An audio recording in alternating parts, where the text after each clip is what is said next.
ہم کریں گے ہر مظلوم کی حمایت۔ السلام علیکم، میں ہوں حرین فاطمہ اور آپ دیکھ رہے ہیں حمایتی نیوز HD چینل۔ نظر ڈالتے ہیں آج کی اہم خبروں پر۔ اشتراک مسجد سید عنایت علی شاہ بھیریا روڈ میں یوم صدیق اکبر رضی اللہ تعالیٰ عنہ اور سید وقار حسین شاہ کا سفر مدینہ عمرہ کی سعادت حاصل کرنے کے حوالے سے پروگرام ہوا، جس میں یار غار صدیق اکبر رضی اللہ تعالیٰ عنہ کی زندگی پر روشنی ڈالی گئی اور سید وقار حسین شاہ نے 5 جنوری کو عمرہ کی سعادت حاصل کرنے کے لیے خصوصی دعا کروائی، جس میں عاشقان رسول صلی اللہ علیہ وآلہ وسلم کی بڑی تعداد میں شرکت کی۔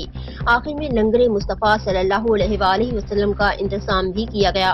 Programme organizer Pir of Bhiria road Syed Jawad Hussain Shah نے میڈیا سے بات کرتے ہوئے کہا کہ ہماری خوش نصیبی ہے، ہمارے چھوٹے بھائی عمرہ کی سعادت حاصل کرنے کے لیے سعودی عرب جا رہے ہیں۔ اللہ کا لاکھ لاکھ شکر ادا کرتے ہیں۔ مزید خبروں اور اپڈیٹس کے لیے دیکھتے رہیں حمایتی نیوز HD چینل۔